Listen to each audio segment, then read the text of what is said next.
سب سے پہلا سوال، ان اول ما یحاسب بہ العبد یوم القیامۃ صلاتہ، پہلا سوال کیا جائے گا میرے بندے تو نماز پڑھتا تھا کہ نہیں پڑھتا تھا؟ یہ الگ بات ہے، اگر کوئی نماز نہیں پڑھتا ہے تو کیا وہ کافر ہو گیا؟ اس کے بارے میں علماء کا اختلاف ہے۔ بہت سارے علماء کہتے ہیں کہ نماز جو نہیں پڑھتا ہے وہ کافر ہو گیا، اور جب کافر ہو گیا اس نے مرغا کاٹ کے دیا، اس نے بکرا کاٹا، اس نے جانور کو ذبح کیا، اس کا ذبیحہ بھی حلال نہیں ہوگا۔ یہ بہت سارے علماء کا موقف ہے، مگر جو بات دلیل کے اعتبار سے زیادہ مضبوط نظر آتی ہے وہ یہ ہے کہ جو سستی کی وجہ سے، کاہلی کی وجہ سے نماز نہیں پڑھتا ہے، وہ یہ مانتا ہے کہ نماز ضروری ہے، نماز فرض ہے، لیکن سستی اور کاہلی کی وجہ سے نماز نہیں پڑھتا ہے، وہ بہت بڑا گنہگار ہے، مگر وہ کافر نہیں ہے، وہ مسلمان ہے۔ اگر وہ جانور کو ذبح کرتا ہے، اس کا ذبیحہ حلال ہے، اس کا ہاتھ کا ذبح کیا ہوا جانور ہم کھا سکتے ہیں، مگر بہت بڑا گناہ کر رہا ہے، اس لیے کہ قیامت کے دن پہلا سوال کیا ہوگا؟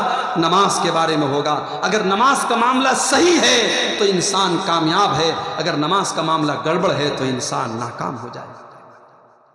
اسی لیے اللہ قرآن کے 29ویں پارے میں فرماتا ہے، جب جنتی جنت میں چلے جائیں گے اور جہنمی جہنم میں چلے جائیں گے تو جنتی لوگ جہنمیوں سے سوال کریں گے، ما سلککم فی سقر، اے جہنمیوں تم جہنم میں کیوں چلے آئے؟ تم نے کون سا گناہ کیا تھا؟ تو جہنمی پہلا جواب کیا دیں گے؟ قالوا لم نک من المصلین، کہیں گے ہم نماز نہیں پڑھا کرتے تھے، ہم نمازی نہیں تھے، ہم بے نمازی تھے، ہم نماز کے ٹائم کھیل کود کیا کرتے تھے، ہم نماز کے ٹائم تماشے کیا کرتے تھے، ہم نماز کے ٹائم فضول کام کیا کرتے تھے، ہم نماز نہیں پڑھتے تھے۔ میرے نوجوان ساتھیوں، کلیا چک کا علاقہ بزنس مین لوگوں کا علاقہ ہے، کاروباری لوگوں کا علاقہ ہے۔ اس علاقے میں لوگ بزنس کو ترجیح دیتے ہیں، نوکری کے مقابلے میں کاروبار کو ترجیح دیتے ہیں، مگر میں آپ کو ایک بات بتا دوں، آپ کا کاروبار نماز سے بڑھ کے نہیں ہے، آپ کا بزنس، آپ کا ویاپار نماز سے بڑھ کے نہیں ہے۔ میری ماں بہنوں، آپ کے گھر میں جتنے بھی کام ہو جائیں، نماز کا ٹائم ہو جائے، سارے کام کو اسٹاپ کر کے پہلے نماز پڑھو۔ اللہ قرآن میں کہتا ہے، رجال لا تلہیہم تجارت ولا بیع عن ذکر اللہ، میرے نیک بندے تو وہ ہیں، ان کا کاروبار، ان کی تجارت ان کو اللہ کے ذکر سے اور نماز سے کبھی غافل نہیں کرتا ہے۔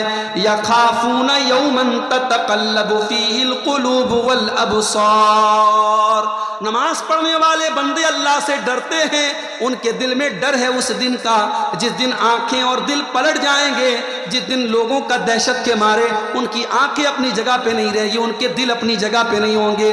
قیامت کے دن کا ڈر جس کے دل میں ہوگا وہ نماز کی پابندی کرے گا۔ میرے پیارے ساتھیوں، جس نبی سے ہم محبت کرتے ہیں، جس نبی کا کلمہ ہم پڑھتے ہیں، اس نبی نے اپنے آخری ٹائم میں امت کو کیا وصیت کی تھی؟ الصلاۃ الصلاۃ وما ملکت ایمانکم، اے لوگوں نماز پڑھتے رہنا، اے لوگوں نماز پڑھتے رہنا۔ اگر نبی سے محبت ہے اور نبی سے اگر آپ کو تعلق ہے تو نماز کے لیے میرے بھائیوں سارے کام آپ زندگی کے ایک طرف کر دیجئے، نماز سے آپ کو دور نہیں رہنا ہے، نماز کی پابندی کرنا ہے، اور اتنی پابندی کرنا ہے کہ اللہ کے نبی فرماتے ہیں وَرَجُلٌ قَلْبُهُ مُعَلَّقٌ بِالْمَسَاجِدِ، انسان کا دل نماز میں لگ جائے، نماز سے جڑ جائے، اس کا دل مسجد میں اٹک جائے، ایک ٹائم کی نماز چھوٹ جائے تو اس کو ایسا لگے کہ ہاں میرا کچھ چھوٹ گیا۔ آج کل سفر کرنا آسان کام نہیں ہے، پہلے لوگ ریلوے اسٹیشن پر نماز پڑھ لیتے تھے، ایئرپورٹ پر نماز پڑھ لیتے تھے، ٹرین میں نماز پڑھ لیتے تھے، ابھی حالات اتنے بہتر نہیں ہیں۔ تو جو نماز کی پابندی کرنے والا انسان ہے، اگر وہ سفر میں رہتا ہے تو بیچارہ پریشان رہتا ہے، یا اللہ جلدی سے منزل پر پہنچ جاؤ، کئی ٹائم کی نماز میری چھوٹ رہی ہے۔ سفر میں حالات ایسے ہو گئے آدمی ہر جگہ نماز نہیں پڑھ سکتا ہے، تو ایسا انسان فکر میں رہتا ہے، ٹینشن میں رہتا ہے، چنتا میں رہتا ہے۔ میرے بھائیوں، نماز کی ایسی فکر اپنے دل میں پیدا کرو، اس کے بغیر سماج کی اصلاح نہیں ہو سکتی۔ اور آگے بڑھیے، سماج کی اصلاح کرنا ہے تو ایک اور بہت بڑی برائی سے سماج کو پاک کرنا ہوگا، اور وہ برائی کیا ہے؟ اس برائی کو بدعت کہا جاتا ہے۔ دین کے اندر نئی کوئی چیز نکالی جائے، دین کے اندر کوئی نیا کام دین سمجھ کر کے نکالا جائے تو وہ کام بدعت ہے۔ مجھے بہت اچھی طریقے سے یاد ہے، شاید 2 سال پہلے کی بات ہے، میرا کلیا چک کے علاقے میں کہیں پروگرام تھا، میں مالدہ سے جب کلیا چک کی طرف آنے لگا 12 ربیع الاول کی تاریخ تھی، سارے راستے بلاک تھے اور مسلمانوں کے جلوس نکل رہے تھے اور بڑے بڑے ڈی جے کی ساؤنڈ بج رہے تھے، جوان جوان لڑکیاں اپنے اپنے گھروں سے نکل کر کے اپنے نبی کی پیدائش کا جشن منا رہی تھی، بڑے بڑے ڈی جے ساؤنڈ پر اللہ کے نبی کی تعریف میں قصیدے پڑھے جا رہے تھے۔ وہ لوگوں یہ منظر دیکھ کر کے دل کو بڑی تکلیف ہوئی۔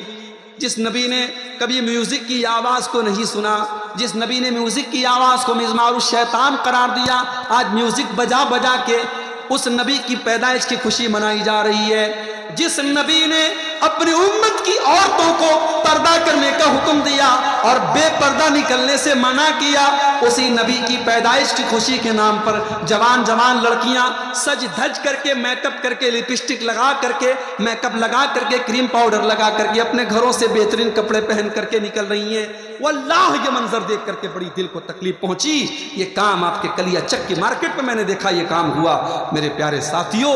یہ کام دیکھ کر کے بہت سے لوگوں کو بڑا اچھا لگ رہا تھا۔ لوگ اپنے اپنے گھروں سے نکل رہے ہیں، پیسہ خرچ کر رہے ہیں، ٹائم لگا رہے ہیں، کس نام پہ؟ نبی کی محبت کے نام پہ، اسلام کے نام پہ، دین کے نام پہ۔ مگر یہ کام 1400 سال پہلے نبی نے نہیں کیا، نبی کے صحابہ نے نہیں کیا۔ اس کام کو ہم بدعت کہتے ہیں۔ جو کام ثواب سمجھ کے کیا جائے، دین سمجھ کے کیا جائے اور اس کا ثبوت نہ ہو، اس کا پروف نہ ہو، وہ کام نبی نے نہ کیا ہو، نبی کے صحابہ نے نہ کیا ہو، اس کام کو بدعت کہتے ہیں۔ اور اللہ کے پیارے نبی اپنے ہر خطبے میں کیا فرماتے تھے؟ وَشَرَّ الْأُمُورِ مُحْدَثَاتُهَا وَكُلُّ مُحْدَثَةٍ بِدْعَةٌ وَكُلُّ بِدْعَةٍ ضَلَالَةٌ وَكُلُّ ضَلَالَةٍ فِي النَّارِ۔ دین کے اندر نیا نکالا گیا کام بدعت ہے اور ہر بدعت گمراہی ہے اور ہر گمراہی جہنم کی طرف لے کر کے جانے والی ہے۔ امام مالک رحمت اللہ علیہ بڑی پیاری بات کہتے ہیں۔ امام مالک کہتے ہیں، او لوگو کان کھول کر کے سن لو، اللہ نے اپنا دین مکمل کر دیا۔ اللہ نے 1400 سال پہلے، امام مالک تو اللہ کے نبی کے 100 سال بعد کے ہیں، تو وہ کہتے ہیں 100 سال پہلے جب قرآن کی یہ آیت نازل ہوئی، اليوم اکملت لکم دینکم واتممت علیکم نعمتی ورضیت لکم الاسلام دینا۔ اللہ نے اعلان کر دیا کہ اے لوگو، میں نے تمہارے دین کو مکمل کر دیا اور میں نے اپنی نعمت کو تمام کر دیا اور اسلام کو میں نے تمہارے لیے پسند کر لیا۔ امام مالک کہتے ہیں، وہ لوگو جس نے دین کے اندر کوئی نیا کام نکالا، فقد زعم ان محمدًا خان الرسالہ، وہ یہ کلیم کر رہا ہے، وہ یہ دعویٰ کر رہا ہے کہ محمد رسول اللہ نے اللہ کے دین کو پورا نہیں پہنچایا، اللہ کے نبی نے ادھورا دین پہنچایا، اللہ کے نبی نے انکمپلیٹ دین پہنچایا، اور یہ بدعت نکال کر کے اس کو پورا کر رہا ہے۔ اس لیے کہ اللہ قرآن میں کیا کہتا ہے؟ الیوم اکملت لکم دینکم، او لوگو میں نے تمہارے دین کو مکمل کر دیا۔ امام مالک کہتے ہیں، فما لم یکن یومئذ دینا فلا یکون الیوم دینا، جو چیز نبی کے دور میں دین نہیں تھی وہ آج بھی دین نہیں ہو سکتی۔ سوال آتا ہے، مردے کو دفنایا گیا، دفنانے کے بعد امام صاحب کھڑے ہو کر کے دعا کر رہے ہیں اور جتنے مقتدی ہیں سب آمین آمین کر رہے ہیں۔ سوال آتا ہے، مولوی صاحب کیا یہ طریقہ صحیح ہے؟ صحیح نہیں ہے، اس لیے کہ نبی نے دعا کرنے کا حکم دیا ہے، اجتماعی دعا کرنے کا حکم نہیں دیا ہے۔ مردے کو آپ نے دفنا لیا، فصلوا لہ التثبیت، اللہ کے نبی فرماتے ہیں مردے کی ثابت قدمی کے لیے دعا کرو۔ ہر آدمی ہاتھ اٹھا کے اپنے اپنے طور پہ دعا کرے، لیکن ایک آدمی دعا کر رہا اور باقی سب آمین کہہ رہے ہیں، اس شکل کا ثبوت نہیں ملتا ہے، اس سے ہمیں پرہیز کرنا چاہیے۔ کہیں کہیں مردے کو دفنانے کے بعد کھڑے ہو کر کے وہاں اذان دینے لگتے ہیں، پوری اذان دیتے، پوچھو بھائی یہ کیا کر رہے ہو؟ کہتے کہ اللہ کے رسول نے فرمایا کہ جب اذان دی جاتی ہے تو شیطان ہوا خارج کرتے ہوئے بھاگ جاتا ہے، تو ہم اس لیے اذان دیتے ہیں، مردے سے ابھی سوال و جواب ہوگا تو شیطان آ کر کے پریشان کرے گا، ہم اذان دے کر کے شیطان کو بھگا دیتے ہیں۔ یہ لاجک نہیں چلے گی، دین لاجک کا نام نہیں ہے، دین اپنا دماغ لگانے کا نام نہیں ہے۔ اگر یہ لاجک صحیح ہوتی تو نبی اور صحابہ کے دور میں بھی دفن کرنے کے بعد لوگ اذان دیتے، کیا ان کو نہیں پتا تھا کہ اذان دینے سے شیطان بھاگ جاتا ہے؟ جب نبی نے یہ کام نہیں کیا، صحابہ نے یہ کام نہیں کیا، تو ہم اور آپ کون ہوتے ہیں؟ دین لاجک کا نام نہیں ہے۔ سردی کا موسم ہے، میں نے موزہ پہنا ہے اور یہ کپڑے کا موزہ ہے۔ مسئلہ یاد رکھو، چمڑے کے موزے پر بھی آپ مسح کر سکتے ہیں، کپڑے کے موزے پر بھی مسح کر سکتے ہیں۔ چمڑے کے موزے کو عربی میں خف کہتے ہیں اور کپڑے کے موزے کو عربی میں جورب کہتے ہیں۔ جورب پر بھی مسح کرنا ثابت ہے، خف پر بھی مسح کرنا ثابت ہے۔ اگر آپ اپنے گھر پر ہیں تو 24 گھنٹہ، یعنی آج اگر آپ نے مان لیجیے عشاء کی نماز میں آپ نے موزہ پہنا، شرط یہ ہے آپ وضو کر کے موزہ پہنے ہو، وضو کر کے پیر وغیرہ دھل کے آپ نے موزہ پہنا، تو کل عشاء کی نماز کے پہلے تک، یعنی کل فجر کی نماز، ظہر کی نماز، عصر کی نماز، مغرب کی نماز، یہ 4 ٹائم کی نماز آپ موزہ پہنے پڑھ سکتے ہیں۔ ہر وضو کے ٹائم اگر آپ کا وضو ٹوٹ گیا ہے، آپ کو پیر دھلنے کی ضرورت نہیں ہے، موزے کے اوپر آپ مسح کر لیں۔ یہ مسئلہ کس کے لیے ہے؟ جو گھر پہ ہے۔ ہاں سفر میں اگر آپ ہیں، جیسے میں بنارس سے آپ کے بنگال میں آیا ہوں، تو میرے لیے 3 دن کی چھوٹ ہے۔ میں اگر آج مسح کر رہا ہوں، آج میں نے وضو کر کے موزہ پہنا ہے، تو میں اگلے 3 دن تک لگاتار چاہوں، اگر موزہ میں نہیں اتار رہا ہوں تو بغیر پیر دھلے میں موزے پر مسح کر کے نماز پڑھ سکتا ہوں۔ یہ مسئلہ مردوں کے لیے بھی ہے، یہ مسئلہ ہماری ماؤں بہنوں کے لیے بھی ہے۔ لیکن آپ غور کریں، ہم جب موزہ پہنتے ہیں موزے کے اوپر مسح کرتے ہیں، اور جیسے دونوں کان کا ایک ساتھ مسح کرتے ہیں، ایسے دونوں ہاتھ ہلکا سا بھگو کر کے دونوں موزے پر ایک ساتھ مسح کر لینا چاہیے۔ لیکن ہم مسح ہمیشہ اوپر کرتے ہیں، نیچے نہیں کرتے۔ جبکہ ہم موزہ پہن کے جب چلتے ہیں تو جو ڈسٹ ہوتا ہے، جو گرد و غبار ہوتا ہے، جو دھول ہوتی ہے، وہ نیچے لگتی ہے۔ تو ہونا تو یہ چاہیے تھا ہم نیچے ہاتھ لگا کر کے دھول کو صاف کریں، مگر ہم اوپر مسح کرتے ہیں۔ حضرت علی کہتے ہیں لو کان الدین بالرأی، اگر دین عقل کی بنیاد پر ہوتا، اگر دین لاجک کی بنیاد پر ہوتا تو مسح اوپر نہ ہوتا، مسح نیچے ہوتا، لیکن مسح اوپر ہوتا ہے۔ یہ اس بات کی دلیل ہے کہ دین قرآن و سنت پر چلنے کا نام ہے، دین اپنی لاجک کا نام نہیں ہے۔ میرے بھائیو، آج بہت سارے کام لاجک کے نام پر ہو رہے ہیں۔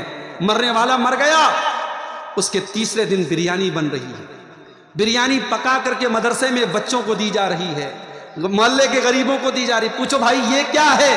کہتے ہیں تیجا ہے۔ 10ویں دن پھر بریانی پکڑی، پوچھو یہ کیا ہے؟ کہتے 10واں ہے۔ پھر 40ویں دن پھر بریانی بنی، پوچھو یہ کیا ہے؟ کہتے 40واں ہے۔ میں کہتا ہوں اپنے باپ کی طرف سے اگر تمہیں غریبوں کو کھانا کھلانا ہے، بچوں کو کھانا کھلانا ہے، مدرسے کے غریب بچوں کو، تو اس کے لیے تیسرے دن کی شرط کیوں؟ اس کے لیے 10ویں دن کی شرط کیوں؟ اس کے لیے 40ویں دن کی شرط کیوں؟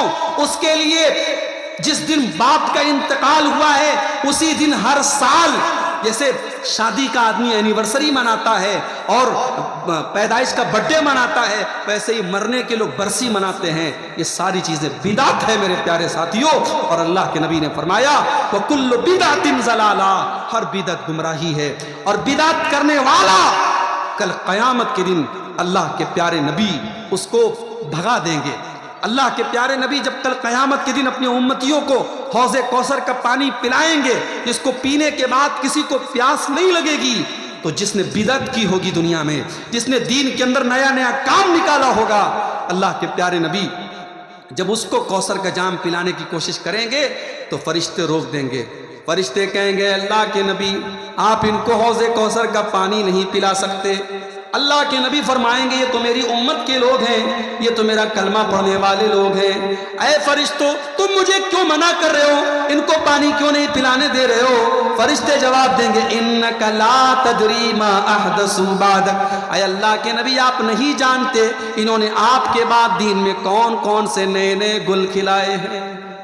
تو بدعت سے جب تک ہم سماج کو پاک نہیں کریں گے سماج کی اصلاح نہیں ہو سکتی۔ اور آگے بڑھیے، سماج کی اصلاح کرنا ہے، ایک اور کام بھی کرنا ہے میرے بھائی، فرقہ پرستی کو ختم کرنا ہے، امت کو ایک کرنا ہے، امت کو لڑانا نہیں ہے، امت کو اتحاد، امت کے اندر ایکتا پیدا کرنا، یونٹی پیدا کرنا۔ امت ایک کب ہوگی؟ جب اس امت کا پلیٹ فارم ایک ہوگا۔ امت کا پلیٹ فارم کیا ہوگا؟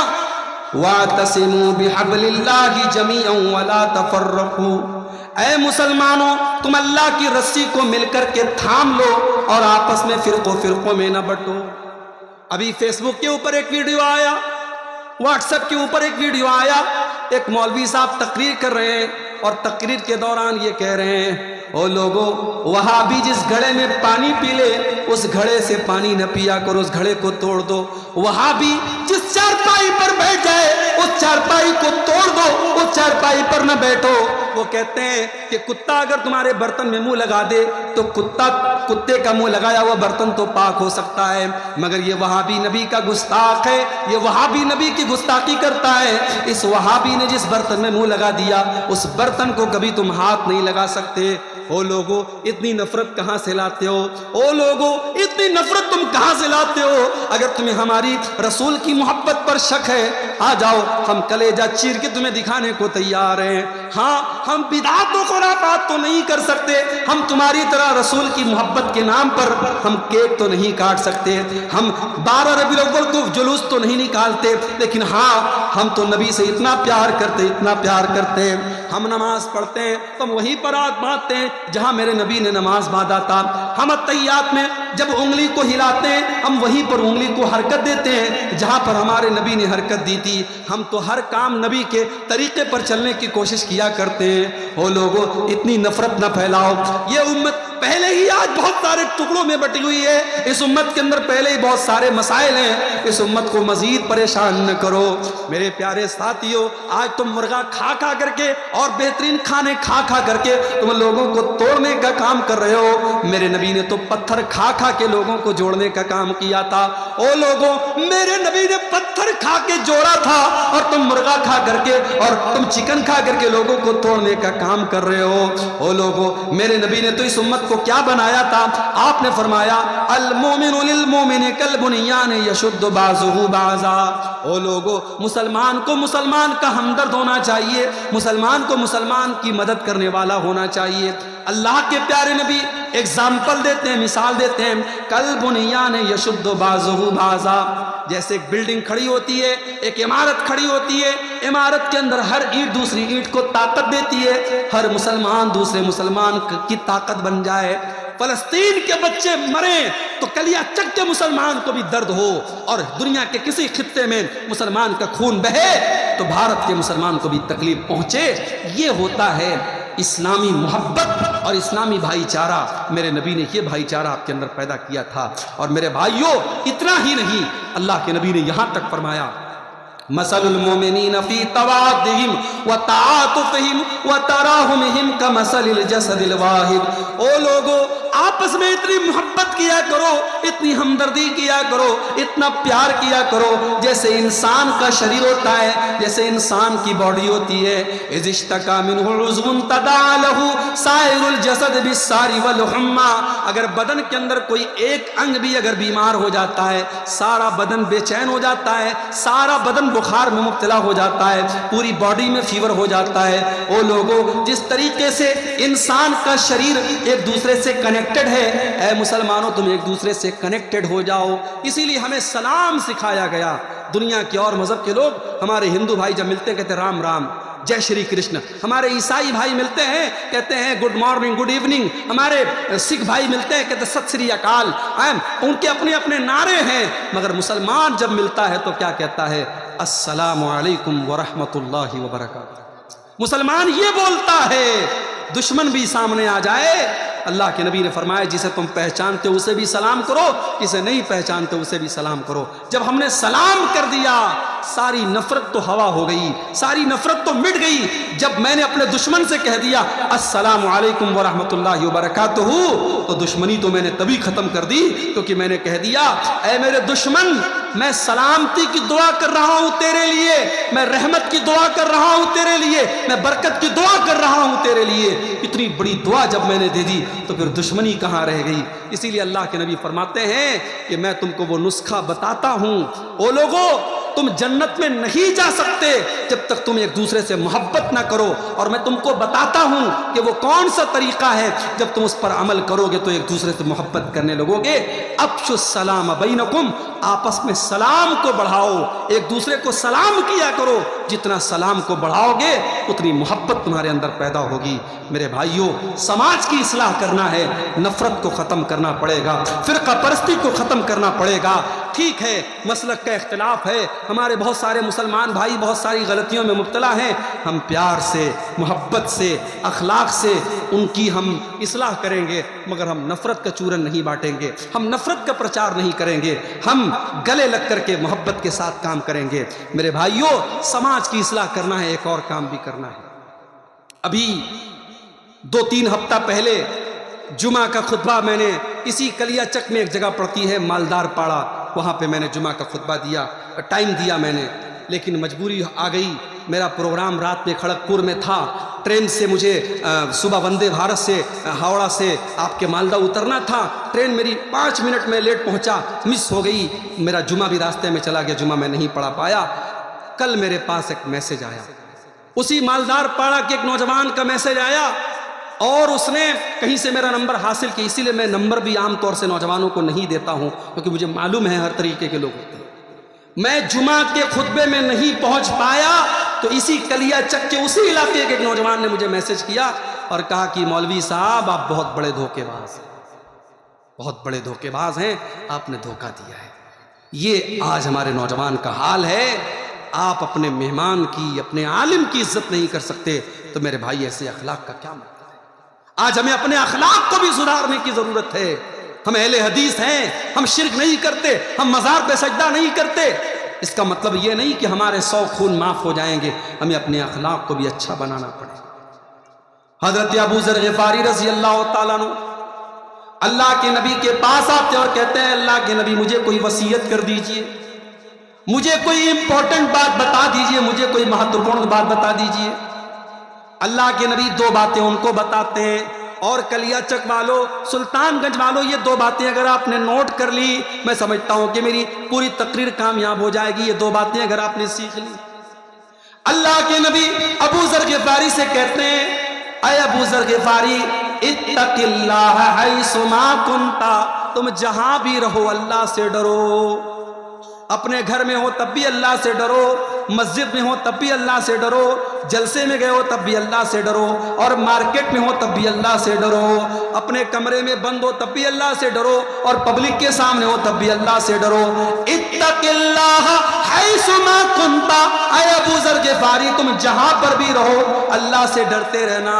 اور دوسری چیز وَأَتْبِعِ السَّيِّئَةَ الْحَسَنَةَ تَمْحُوهَا، اے ابو ذر جب تم سے کوئی گناہ ہو جائے، جب تم سے کوئی غلطی ہو جائے تو جلدی سے کوئی نیکی کر لو، تمہاری نیکی تمہارے گناہ کو مٹا ڈالے گی۔ جب تم کوئی گناہ کر دو، کوئی غلطی ہو جائے تو جلدی سے کوئی نیکی کر دو، جب تم نیکی کر لو گے تو تمہارے گناہ کو اللہ تعالیٰ معاف کر دے گا۔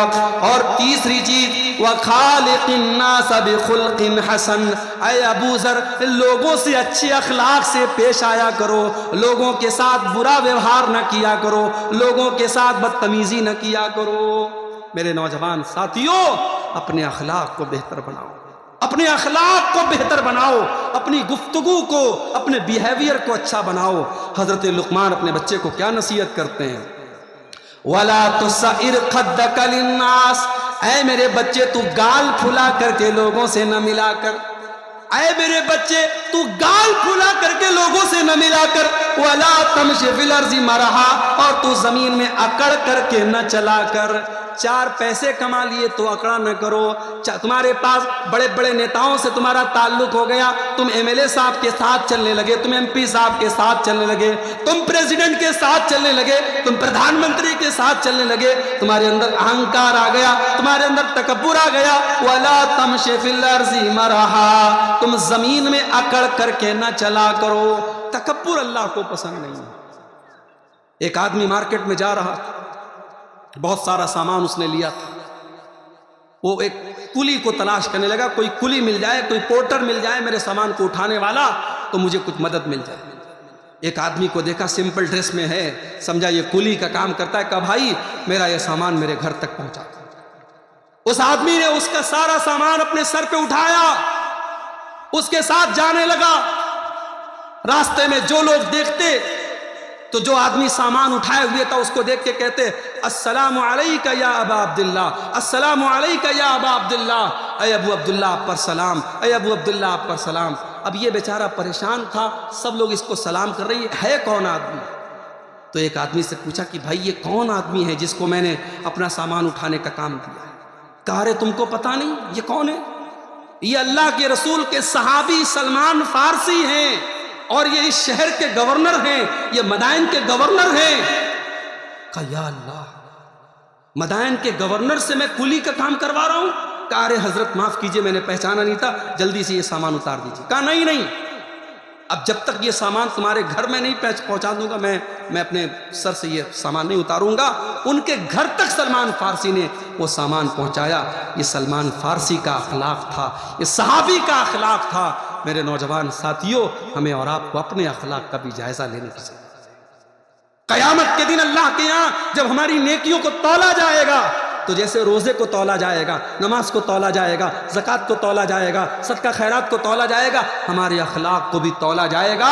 اور اللہ کے نبی فرماتے ہیں ما من شیء یوضع فی المیزان اثقل من حسن الخلق، اللہ کے یہاں ترازو پر سب سے وزنی، سب سے وزندار اگر کوئی چیز ہوگی تو اخلاق ہوگا۔ میرے بھائیو، اپنے اخلاق کو بہتر کریں۔ آپ کی گفتگو، آپ کی بات چیت، آپ کی ٹاکنگز، آپ کی بھاشا، آپ کا وکتویہ وہ بتاتا ہے کہ آپ کا مینر کیا ہے، آپ کا اخلاق کیا ہے۔